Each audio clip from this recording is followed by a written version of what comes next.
We all trade talk, America's best. Yo, I'm not new to this, I'm true to this. Yeah. From the York Street talk, America's best.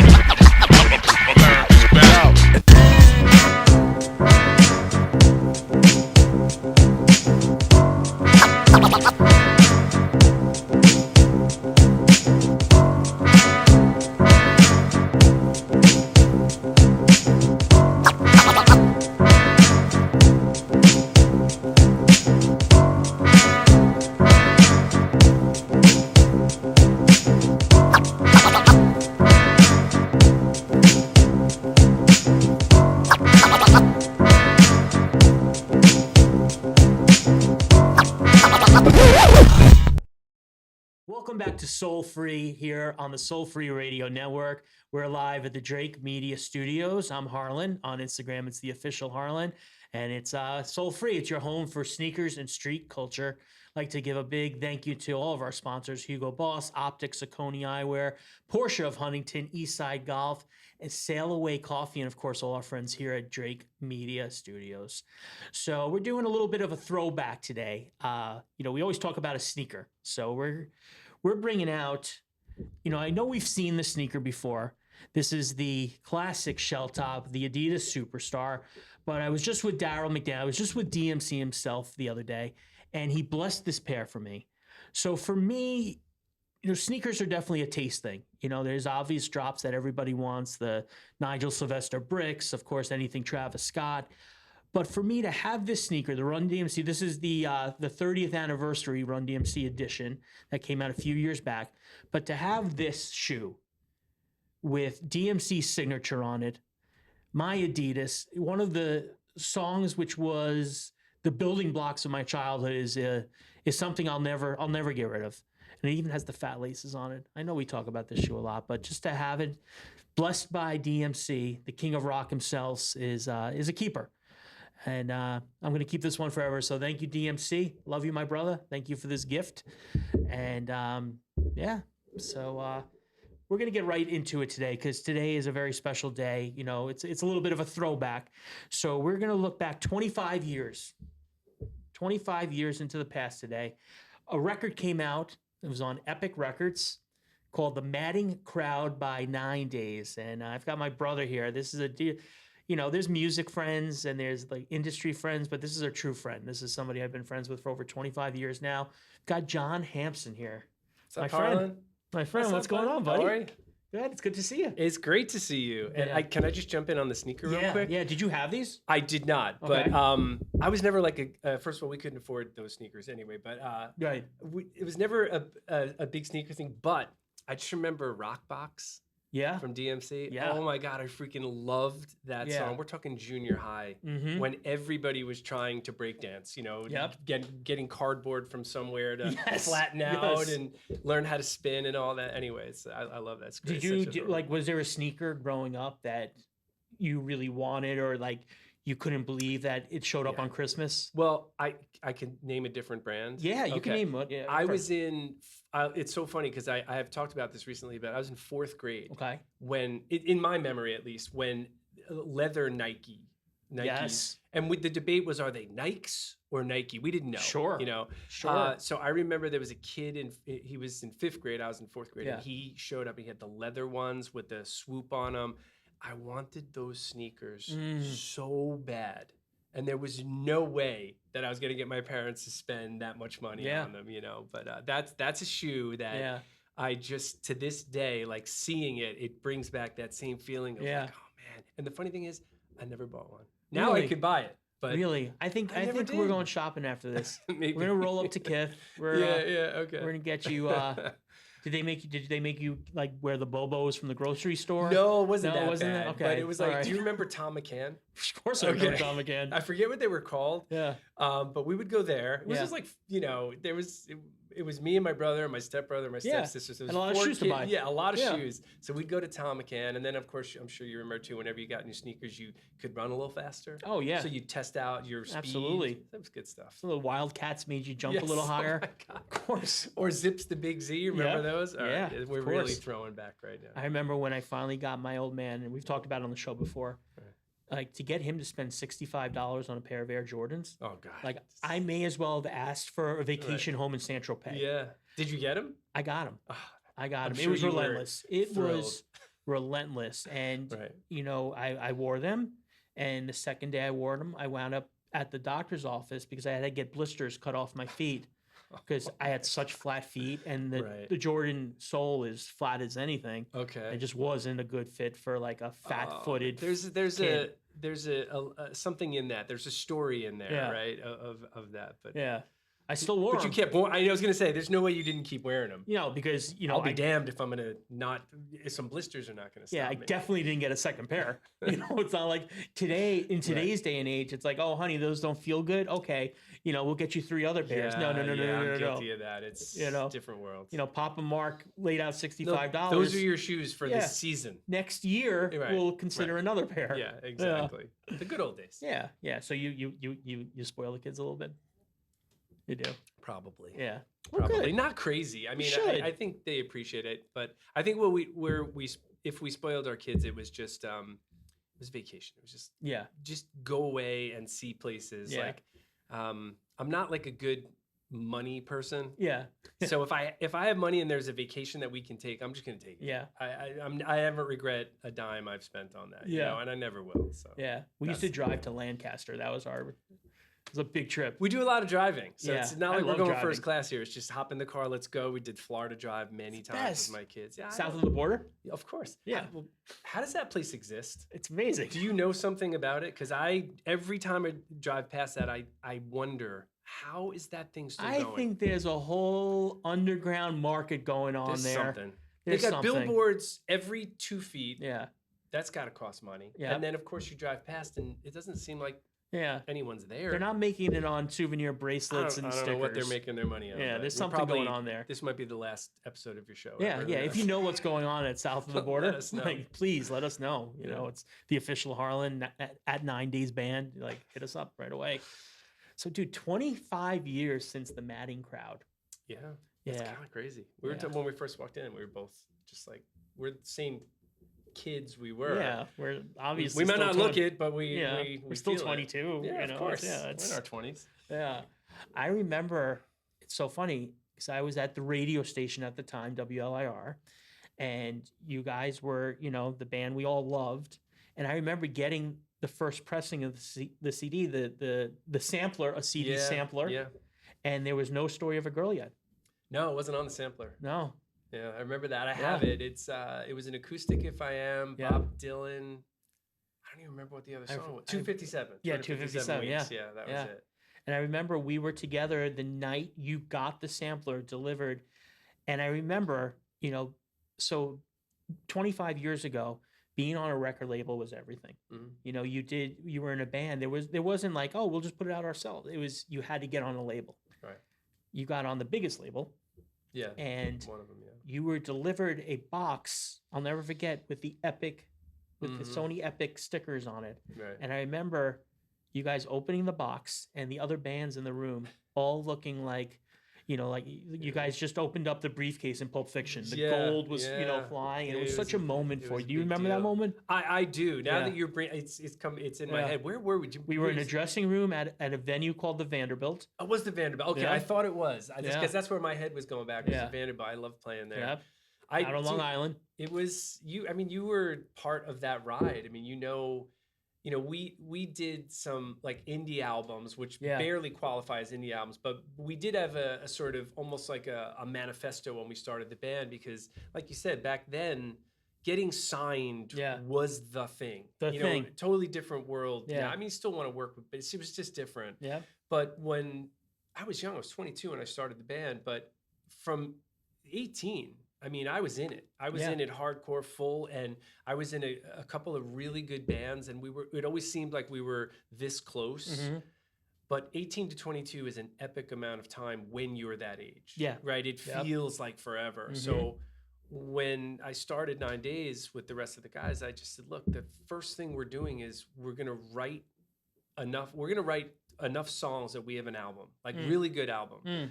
And we did that. We just wrote songs. It was me and Brian from the band, and I was living in it's not really an apartment, but it was sort of a converted house, like and It was me, Brian, and my original drummer, Keith Zabrowski, who we all, Keith and I were roommates, and Brian would come over and we just wrote. And every Monday night we would go to a rehearsal studio and like, okay, what new songs we have this week? And, Nick, our bass player would, we'd all get to the rehearsal studio and we'd just try them out. Yeah. And we'd record them and we'd live with them for a week and come back and we'd keep doing that till we have an album. And the first thing we did was we pooled our money together. We went to Sabella Studios in Roslyn. Jim Sabella.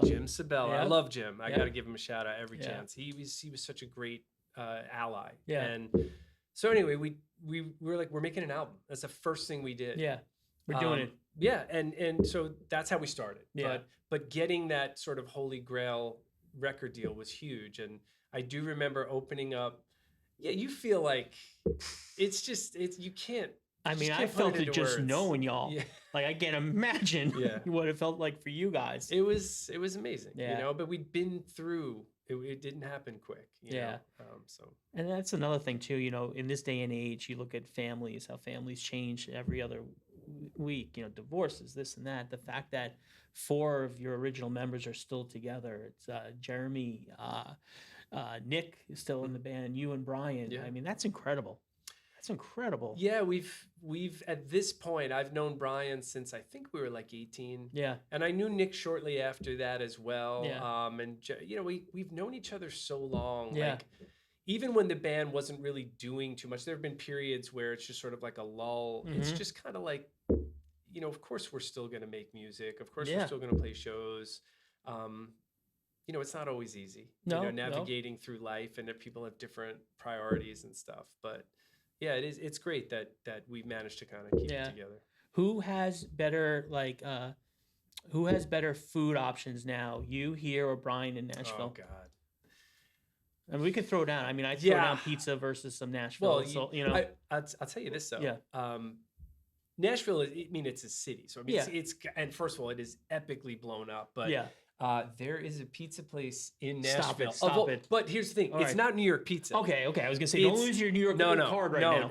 No, you can't get New York pizza anywhere other than here. First of all, Long Island pizza is pretty slamming. Let's just clarify. Yep. But this is like Neapolitan pizza. Okay. Like from the guy is from Naples, and I was like, oh my God, I'm in Nashville having one of the best like true Italian pies I've ever had. Wow. So that is fantastic. And every time I'm in Nashville, I do my absolute best to get there. Yeah. Even if I only have an hour, I'm like, I got to get there. Yeah. But I don't know, man. It's tough because there's tons of good restaurants here. Even you don't have to go to the city. There's great places here on the everywhere. Island. Yeah. So, but he's got good ones. If it's barbecue, it's a he's tough got one. He's got It's a tough one. Although there's a couple places around here that are definitely. Oh yeah, you've got a couple spots. Yeah, a couple barbecue spots. Right. I'll throw Dang Barbecue out there in Syosset. They're fantastic. Okay. So, Dang Barbecue. Barbecue. Why don't we have ribs on the table right now? You know what? I'll make a call. Yeah. I'll get some ribs. Try to get it by the end of the show. I just got really, really hungry. Yeah. You want to just stop the show? Can we just pause and go get some food? Let's go eat.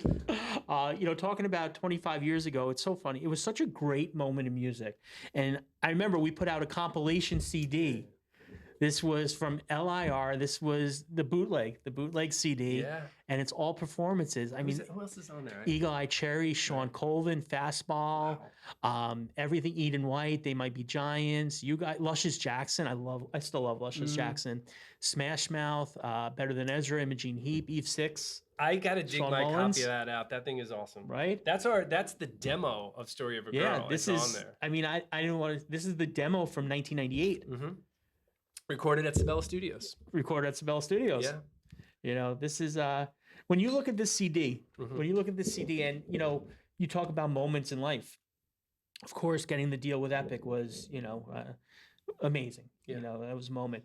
But even getting the call to be on this CD with those other groups at that time, it's huge. For a young band. Well, you know what it is? We grew up in this era, right? Yeah. So this was a big deal. I mean, I'm sure. I don't know how much of a big deal. Like, it's just different now. But this was a really big deal for us. Yeah. And also, like at the time, this is a demo. Like, we're not a major label band. Yeah. And we were included in the radio and LIR. Like they would play our music. They would talk to us. Like, so it was such an important part of I guess some things don't change, but you always just want to feel that you're making progress. Yeah. That you've got momentum, you've got forward momentum. Yeah. And having, the support of the station, that was a validation. Yeah. And this was a huge validation for us. And that demo are the first, when we first started shopping it, there were major labels that were like, we just want to put it out as is. Yeah. And we were kind of like, well, wait a minute, we didn't really think about that. It's not perfect yet. Yeah, it's exactly. Like we thought we gotta have the magic of the big studio. But I do love that that demo version is fantastic. And not to go off on too much of a tangent, but if you can listen to this, and it's on YouTube and stuff, the demo version of this. I've said this many times, but Brian recorded a guitar solo on the demo that I still wish was on. It's totally different than the album version. That's awesome. And I love his solo. But the funny thing is, when we recorded the album in Atlanta, and Brian kept trying to play that solo, there was a magic on the demo, and we knew it. Like we were like, oh my God, you just nailed it. And he never could quite. It was just 98% of it. Not quite. And again, not to go off on too much of a tangent, do you read a lot of like music bio books? Did you read the one from Steve Gorman from Black Crowes? No, I haven't. So good. I haven't. So really quick, he writes a story about how when Black Crowes recorded their first album, John Kalodner, who's a infamous, legendary A&R guy, heard Hard to Handle. And he said, it's a hit, but it's not a hit song guitar solo. So Brendan O'Brien, who's the producer, went in and recut the guitar solo. That is the one that you hear on the record. So fast forward, that's probably 90 whatever. Fast forward almost 10 years, and we're delivering our album to Epic, and our A&R guy just played it for John Kalodner. Hey, what do you think? It's their first single. And John Kalodner says, and I found all this out way after the fact. It's a hit song, but it's not a hit song guitar solo. I'm reading this book and I'm like, oh my God, this is this guy's thing. My God. So we had to re-record the guitar solo in a studio in New York while we were mixing, under complete duress of like, you need to have a hit song guitar solo. And we're kind of like, this is the solo we've had for 2 years. Like, how do you change it? Anyway, so the one on the record is like, we just molded a few things together, but it's just was such a funny story to me to read that in Steve Gorman's book way after the fact and realize this guy's probably got a trail of bands behind him that's what he tells me. And I can't imagine the pressure on Brian at that moment in the studio. It must have been like standing at the crossroads with Steve Vai. Like, oh my God, exactly. Like trying to do this solo. Yeah, it's total pressure. It's like, hey, you got a hit, but you got to redo this solo you've been playing that you wrote, composed for 2 years. And I guess we should probably tell there's a good part of our audience. This was called a compact disc. So this this thing inside here, this would go into a machine that would play songs. We called them CDs. We called them CDs, right? CDs the technical was compact disc, and it came in a jewel case. A jewel case. So in case people were wondering out there. Funny. That's great though. That was a huge moment for us. Yeah, that was a fun moment. And it was funny. Growing up in Long Island, there were very different music scenes. There was a hardcore scene, there was a pop punk scene, there was a pop rock scene. You really grew up in. It was almost an incubator of talent from your area, from obviously yourselves, Captain Kirk, Mike Del Judas, and all of you have gone on to great things. What was in the water out in Suffolk out there? What was it? I don't know. Creativity there. I think again, it's just a generational thing. But there was even the musical generation before us. Was incredible too. You had Twisted Sister, you had Zebra, you had Bobby Rondinelli. I mean, I could go on and on. So many great talents that we were in the shadow of. And also, to really go back, like the club scene was massive. Like if again, I'm sure if you read Dee Snider's book, like they would play to 3,000 people, because the drinking age was 18. So the clubs were packed. So when we were growing up, that's kind of what was looming over us. But the drinking age went to 21. So the club scene kind of died out. It was tough to play original music.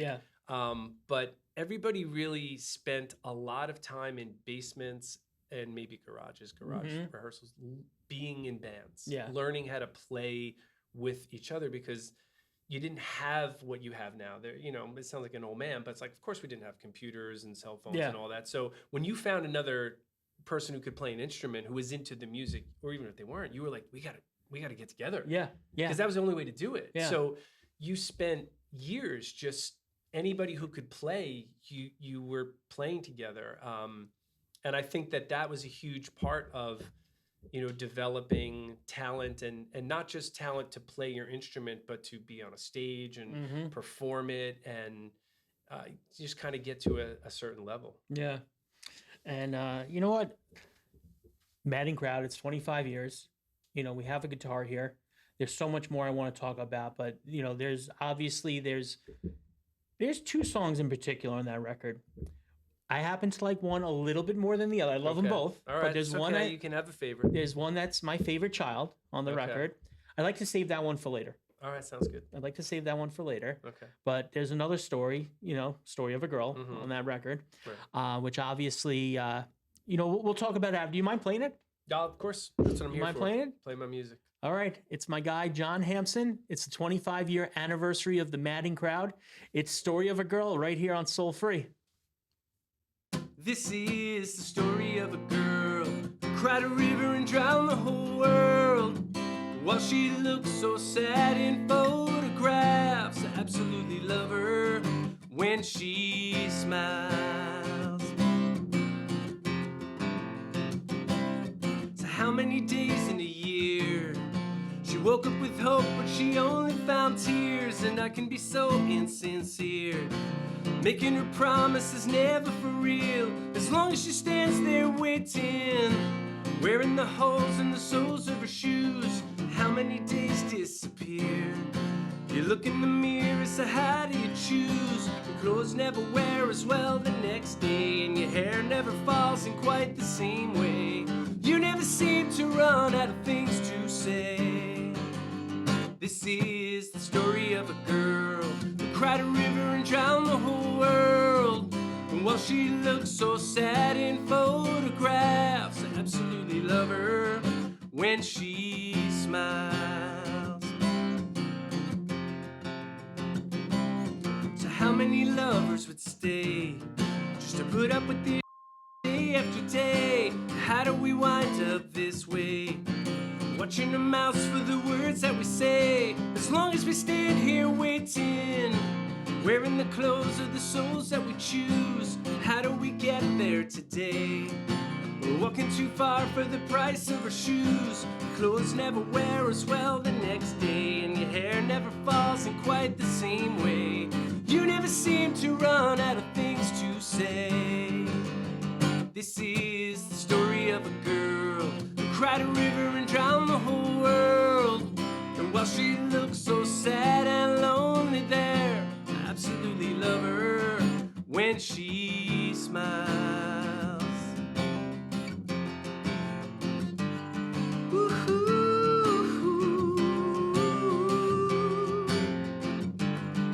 Your clothes never wear as well the next day. Your hair never falls in quite the same way. You never seem to run out of things to say. This is the story of a girl who cried a river and drowned the whole world. While she looks so sad in photographs, I absolutely love her. This is the story of a girl, her pretty face she hid from the world. And while she looks so sad and lonely there, I absolutely love her. This is the story of a girl who cried a river and drowned the whole world. While she looks so sad in photographs, I absolutely love her. I absolutely love her when she smiles. When she smiles.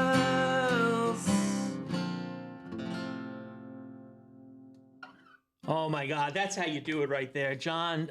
After story, You're story too of a kind. girl. You're too That kind. is how you do it. I think I just bit off of Jimmy Fallon. I think he says that like every time. Does he? Yeah, he's like, that's how you do it, but that is how you do it. Story of a Girl. You know, it's still for me being a friend, you know, playing that song on the radio thousands of times and just Thank you for that, by Oh, the way. Yeah. please. watching the life of that song for me, I still get the chills watching it from, in this venue, and it's incredible. It's incredible. I love where that song's taking you so many different places. Yeah. It's like a ticket into so many experiences and Right. opportunities for sure. And we talk about moments in life a lot of times, and growing up here in New York, obviously the Mecca, the home, the greatest arena in the world, Madison Square Garden. I still will never forget 2000, you played Jingle Ball. Yeah. And I think it was you. I want to say it was Britney Spears. I think maybe 98 Degrees in Sync. Yeah. Ricky Martin. Ricky Martin was there. You know? Yeah, I think he was the headliner, I think. Probably. Yeah. Probably. He was the headliner. So growing up, playing a lot of shows on Long Island, probably once a year, maybe going into the Garden for the Globetrotters or a circus. Maybe you lucked out and saw a Ranger or a Knicks game. Talk to me about the day where you pull up and you walk in the 33rd and 8th entrance, the artist entrance to the Madison Square Garden to play that arena. Well, so it's really funny because I've been to the Garden a million times. Yeah. And I remember I was trying to okay, I sat there for this show. Yeah. I sat there. I was totally doing that. Yeah. But I was calm. Yeah. And I kept telling myself, just slow it down. Yeah. Take it in. Don't let this just fly by. Yeah. And I had some of my family there. I had my brother and his wife. I got them backstage, which was awesome. And the stage isn't around, right? Yep. So it's like one act is in the front of the stage and then it revolves, right? Yeah. So we're getting set up as whoever played in front of us was playing. So our gear's all there and there's people running around. It's a massive machine, you know. But Britney Spears introduced us, so we're standing back there with her, getting ready to do it. And I just remember, not that I didn't care that Britney Spears was, that's not what I mean, but I was like, okay, just be in this moment. Just be present. Yeah. So I was not going to, fanboy over Britney. She was awesome. But I just was trying to just breathe in, take it all in. And the show itself is a blur. I tried so hard to remember it. Yeah. But I just remember playing Story of a Girl at Madison Square Garden. It's the Jingle Ball. It's packed. Yeah. And we are a New York, Long Island band. There's a lot of Long Islanders in that venue at that point. And, we had a #1 hit. And the whole place, the breakdown of that song is singing. And it's loud. And I was just like, this is a moment. That it's just, you just really can't articulate what it's like. Yeah. I sat there when Kiss, I grew up loving Kiss. They did their reunion shows. And 96, I was sitting in Madison. 96. Yep. And I was there remember. for 2 out of the 4. Yep. And listening to the whole crowd singing Rock and Roll All Night. And then a couple of years later, I'm there and they're all singing Story of a Girl. Goosebumps. Yeah, Goosebumps. it was, it's impossible to explain that feeling. I love that you had the insight then to tell yourself, slow down, take this in. Yeah. This is a moment. We'd been through, I'm at that point, I think I was 29.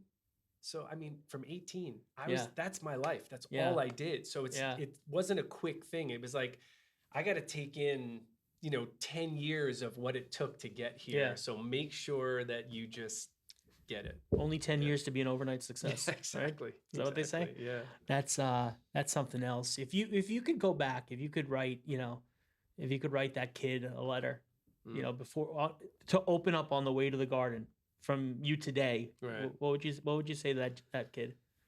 Oh man. So write a letter now to that kid. Say, hey, here's the next 25 years are going to be. Yeah, that's interesting. Yeah. Besides getting an iPhone, because we didn't have them then, and there'd be so many more videos it's of that be moment. Awesome. Yeah. I know, right? There were none. There was no phones yet. That's really good. I think the thing that I would want myself to know is that even though that moment, that having that massive hit, the one hit wonder thing, that is going to ebb and flow and go. The song still lives in so many different ways in TV shows and films and just opportunities like, hey, I mean, we're probably doing Australia in the fall, like never been. But Yeah. 25 years later, they're like, we want you to come over here. We're getting, like the opportunities that continue to show up Yeah. are amazing. And Yeah. I just don't think I could have imagined that Yeah. 25 years ago, to Yeah. know that the song would live on like that, and give me the opportunity to continue to make music, play music, write music, so that's what I'd want myself to know. I love it. And it's so funny, the gift of music is an amazing gift. And I feel like you've taken, obviously your other life as a teacher. Yeah. As a teacher, you've continued to take that gift to the next level and help young people, articulate what they have to say. It's got to be such a good feeling to know that, it's really come full circle for you. It really is a full circle. It's great. I mean, thing. the teaching thing, Yeah. I've said this many times, but I didn't think of it this way until I started teaching, Yeah. but there were so many parallels. It's kind of funny. You're all the years I spent playing in clubs, like bars and clubs, Yeah. right? You're reading a room the whole time. Mm-hmm. You're taking the temperature. Okay, you know what? Let's change the set here. This song's not going to work right Yeah. now. Let's do this. Interacting and all the things that you're doing when I'm in front of a classroom. Yeah. I'm kind of doing the same thing. Yeah. Oh, that's not going to work right now. Like the Yeah. room is not there. Let me Yeah. change to this. Let me change that. Yeah. And entertaining and trying to keep people interested in having a good time. Yeah.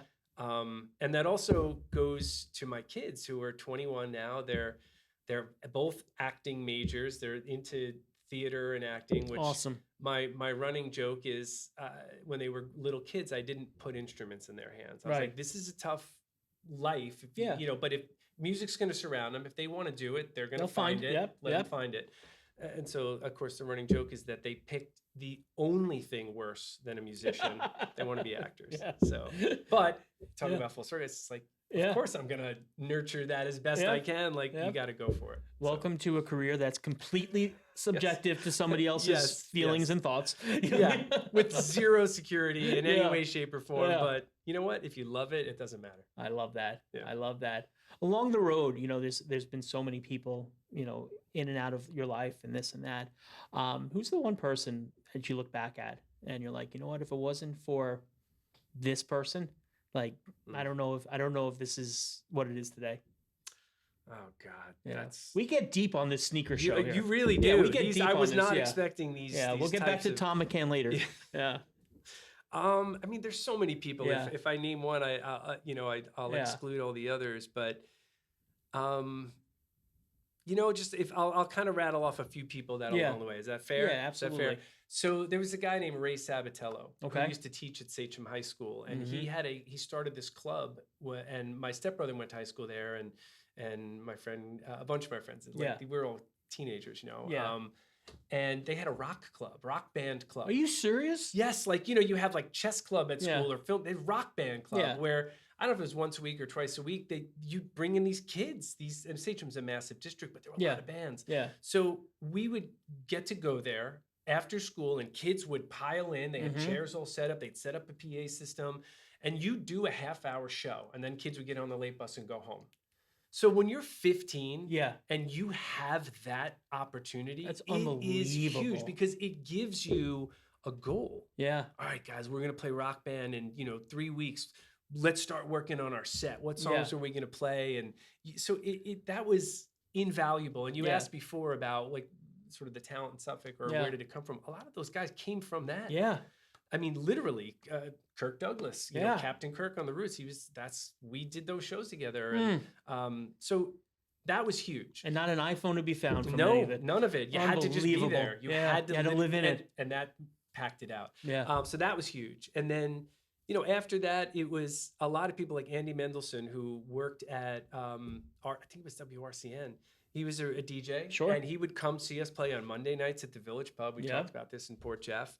And he would just come up and he just would hang out. And at one point, he was like, I kind of want to manage you guys. And we Yeah. were like, all right, cool. Yeah. He Cool, was we got a huge. manager. Yeah, we have a manager now, and he works at a radio station. We're going to be huge. But he was so instrumental Yeah. in help taking us, to that next level. And then, then there's personal people that you met. Jim Sabella was a huge help to us. Yeah. And, there were so many people along the way. And by the way, it's the same thing I tell my own kids with acting. It's Yeah. like, if you do it with, my thing is, I say, if you do it with integrity and honesty, right? Which means like, you're real. People will notice. People will get involved. People will, hey, I have this friend, or you should do this, you should do that. And that's how it always worked. Yeah. And I assume in a way it still does. Getting on that CD, that was a progress. That was playing shows, meeting people, and people saying, wow, you guys are actually pretty good. Yeah. So there's just so many people along the way that helped us get there. And I love it's so funny. I have a quote, when we were growing up, we got our likes on, stages and fields, not on a phone or a computer. Yeah. And, it's so funny. I look at things today. If just say if this record, The Madding Crowd, came out in 2025 instead of 2000, it would have been a TikTok reel instantly. Right. Story of the Girl would have popped probably 7 months quicker than, even though it was a pretty meteoric rise. But it would have been a moment. It would have been a fleeting moment. A viral moment, I guess, right? And maybe it would have been 100 million people, but it would have been like that, Doing it when you did it, doing it when we did it, where you really did have to earn fans one by one. Yeah. We weren't airdropping a performance. Right. We weren't posting anything. That didn't exist yet. It's laid such a great foundation. I feel like the foundations of yesterday are so much stronger than the ones of today. Would you? I don't disagree with you. Yeah. I mean, we can get into a whole epic long conversation about it, but look, there's amazing things about the ability to access music the way that you can now, and how it permeates culture. And if you grow up with it, that's what you know. Yeah. But there's also, I vividly remember there was an album, and I'm like 12. Yeah. And I'm reading about the album. Yes. I didn't hear it for 3 years. No one had the album. No stores carried this album. Right. None of them. And I would go to like the little indie shops too. Like it just didn't work that way. Yeah. So I just remember I wanted this album so bad. And I'm a kid. I'm 12. It's like the only way to do that is you got to go order something in the back of a magazine with a check. And I just didn't. First of all, I didn't have a checkbook, but I didn't even think to ask my parents or anything like that. But my point is, that created a massive amount of value to me for that music. So when I finally got it, you invested time in listening and the whole album, and you would sit there with it. And that now, what's that song? You can just get it in 2 seconds. So how could you possibly value music in general in the same way? A song can still hit you and it's still amazing, but it's instant gratification, which is just a different thing. So, absolutely. Of course, we grew up. Yeah. You had to work to hear your music, so it mattered in a different way. I think. Absolutely. And on the flip side, I tell kids like all the time, it's like, you want to be on the radio, you want a TV show, you want to do a podcast. There's an app, like literally just go do it. Like don't talk about it, just do it. So I feel like, there's definitely advantages like that. Sure. But, building it brick by brick, that's something that, I wish there was more of it today. I wouldn't change it. No. I wouldn't change how we developed as a band and what we did and the work we put in and there's still work, but it's just different. That's all. It was different 20 years before we did it. Yep. It's different now. Yep. So I got to ask, I know we got to start wrapping up soon, but what do you see? What do you see the next 25 years? God. Yeah. Well, now you're really So I turned a certain age a couple of years ago, and it was the first time in my life that I had it hit me. Yeah. I didn't care about any other age I hit. This one, I went, oh my God, wait a minute. Like my whole entire perspective shifted massively. Yeah. I didn't do it. It just happened. Yeah. It was just like everything went. Did you have to start like going to the doctor and stuff? Well, I had I had a back surgery 2.5 years ago. So right. It's horrible. It's awful. But it was more, what really hit me was, it was kind of like, all right, all the things that I have loved doing for the past, let's say 20 years. Yeah. how many more years can I still do them at the level that I've been doing them? Do you know what I mean? Yes. Where before I have to start slowing down. Yeah. And that was a massive reality check. Yeah. So I do realize now I can continue making music as long as I want. Absolutely. We do gigs with other bands. Yeah. We do gigs, and some of those guys have been doing it for 10 years before and Yeah. they're still out there. So that's awesome. I can't project 25 years ahead. Yeah. 10 maybe. I'll still be doing this. I'll still be making Absolutely. music as long as anybody wants to hear I it. love that. So I love that. And I know you also just recently did a show where you got together with some other great songwriters. Yeah, we're doing a couple more. It was a story of a song. Okay. And it was a writer's round. And it was myself, Brian Vander Ark from Verve Pike, Vinny Dombrowski from Sponge, and we got Chris Barron from the Spin Doctors. It was all four of us on a stage, and we just told the story, played a song, told the story, played a song, and down the line. And it's so much fun doing those. Love that. Events. It was great. It's just such a fun night. And what was really cool for me is we did it at Mulcahy's, and it was packed. Yeah. And I got to see in the front, the first probably couple hundred people, every artist, every song, you just saw everyone shifted and they were laser beamed in. Yeah. And you'd see people hands on their hearts singing along. Yeah. And it was such a truly wonderful experience. So I'm psyched to do a bunch more. And it's funny, all the people you just spoke about, all the songs you're talking about, these are songs that in their first iterations for us, we digested wholly. Yeah. Like it wasn't a 15-second clip on a reel. Right. Sure. Like, so you knew you're right. You bought the record, you read the album notes, you read the lyrics along with listening for the first time. Yeah. So, you were immersed in them, like, and I, for Chris from the Spin Doctors, Chris Barron, I got to really talk to him for a while. And when I was like 19, when that album came out, I was singing those songs in a bar band. It was the first first kind of bar band I ever did. And I was like, it was unfamiliar to me, but I'm like, I could still sing all the hits. Yeah. Right now I could do it. I love it. So that is like musical DNA. I love it. Isn't it funny too, when we were growing up, you think of like society today and what it would be looked at if a bar, like a drinking bar, had a couple like 16-year-olds playing a show. Right. But, a couple of years back, it was like completely normal. Yeah, we did it. Right? Yeah, it was completely normal. They would just, they tell you to keep away from the bar, but you played. Yeah. You did it. Wait, draw an X on your hand so you don't drink. Okay. Well, we were talking about this before, because when you are 16 and you're doing that, it was back then. It was intimidating, man. There was stuff going on all around you, and you were like terrified. But immediately, you would see a doctor pull up on like a Harley Davidson, and you're like, "Oh my God, it's a biker bar!" Yeah, right. We're gonna get shot. Yeah, exactly. It was a different world. It's a completely different world. All right. So once again, John, thank you so much for coming in. Yeah, man. This has been incredible.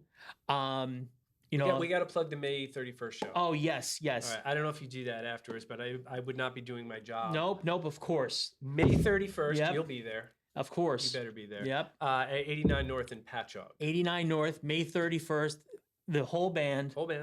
All the fans. Yeah, it's going to be great. Yeah. And he said a couple surprises, I'm sure. Yeah, and we've got another band we're playing with, Sarah Gross, who's also a local. I know a bunch of guys in her band. She's fantastic. Yeah. And for us, we're celebrating the Madding Crowd, 25 years, but we're Yes. celebrating 30 years of being a band. So it's incredible, man. Yeah, it'll be fun. That's cool. incredible. That's love right there. Yeah. Family. Yes. I love it. I'm going to ask you something else in a minute, but we're just going to wrap up the show. Of course, May 31st, 89 North in Patchogue. Check out 9 Days, celebrating 30 years of being in a band, 25 years of the Madding Crowd. Buy it on iTunes. Just go. What the heck? Keep buying it. Yeah, whatever. Keep buying it. Keep make running and roll. Just play it. Buy it, whatever you want. Let's keep this thing going. And a huge congratulations, of course, to Jeremy, Nick, and Brian as well, and your new drummer. Right? John Michelli's been playing with us for, at this point, it's It's a number of years. But it's one of those things is like, I moved to the town like I grew up in when I was like 6. And it's like, oh, I'm still new. You're You new. know? Yeah, he'll always be the new guy. He'll always be He the can't new. compete with, 20 years before. Yeah. And 9 Days Band on Instagram, spelled out, NINE Days Band. And of course, thank you to Hugo Boss Optics, Saucony, Porsche of Huntington, Eastside Golf and Sail Away Coffee, and everybody here at Drake Media Studios. And I got to ask you, we talked about 2 songs off the record. All right. Absolutely Story of a Girl, just turn on your TV tonight. You're going to hear it somewhere. For me, If I Am was my favorite track on that record. There's Me something too. about that song. It's still on. It's still on my mixes. Right. There's Your something. playlist mixes. and Yeah, stuff. there's something about it Yeah. that's just, what's your tale behind that one? So I'm so glad that Yeah. and I do get a lot of love for that song Yeah. when we go out and we play, and I've had people there's a lyric in there: "Never let the sun set on tomorrow before the sun rises today." That's a tattoo if I ever heard. I'm pretty sure someone has that Yeah, tattoo if I that ever we know, heard. that we both know. That was the song when I wrote that song. Yeah. And again, it's funny because we talk about albums, Yeah. and for me, a lot of times it was that second song from a band that would kind of convince me, I love this, And I always thought of If I Am as the better song, if you could put it that way, Story of a Girl was very instant, and I knew even when I wrote it, I was like, this is just like very pop. I don't know how that happened. But I always thought If I Am was the one that would kind of solidify the band as like a real band. And it did well, but it did not measure up to Story of a Girl in terms of, charts and radio. But that song for me is very special. Yeah.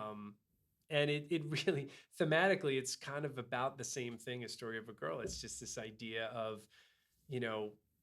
having to wait, when you're in a relationship and you want instant, like you just want to start your life, but there are things that are getting in the way, like one of them trying to have a music career.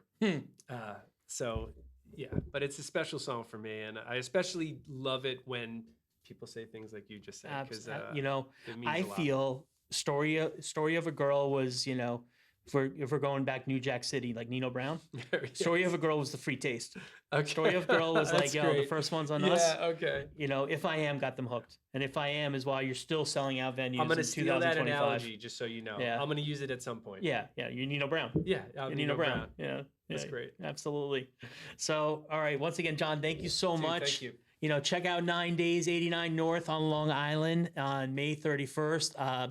Story of a Song coming to a town near you real soon. It's 9 Days Band on Instagram. I'm the official Harlan. Check me out. And let's do it. If I Am, right here on Soulfree. We'll see you real soon.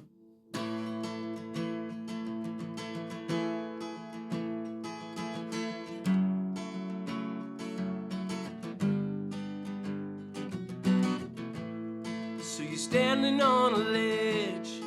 It looks like you might fall so far down, or maybe you were thinking about jumping, that you could have it all if you learned a little patience. But though I cannot fly, I'm not content to crawl. So give me a little credit, have in me a little faith. I wanna be with you forever.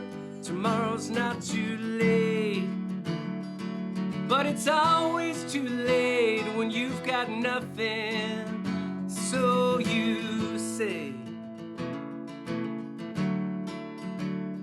you should never let the sun set on tomorrow, no, before the sun rises today. If I am another waste of everything you dreamed of, I will let you down. If I am only here to watch you as you suffer, I will let you down.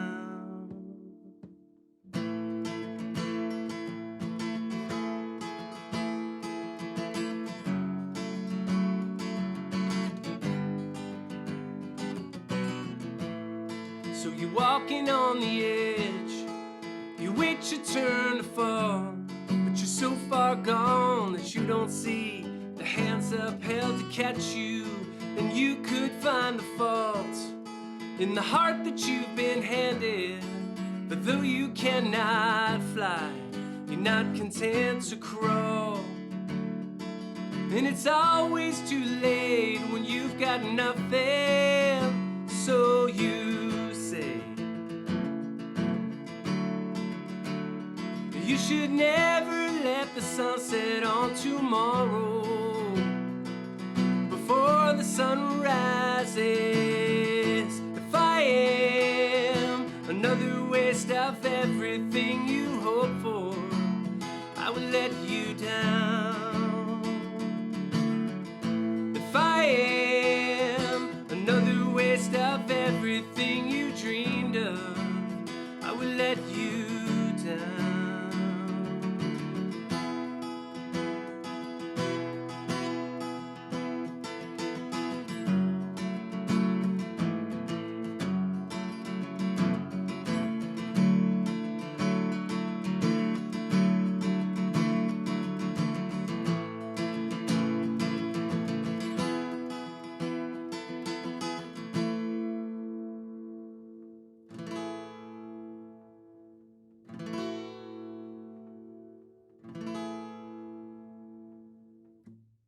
So you're standing on a ledge.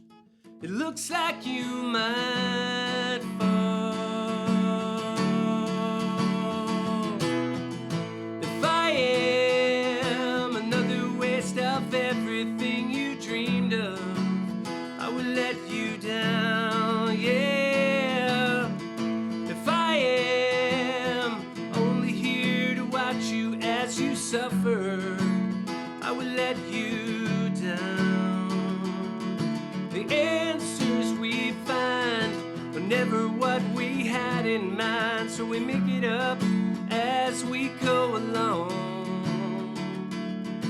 You don't talk of dreams, and I won't mention tomorrow.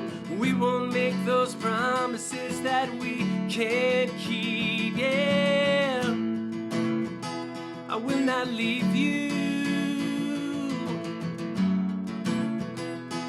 Not let you down. I'll never leave you.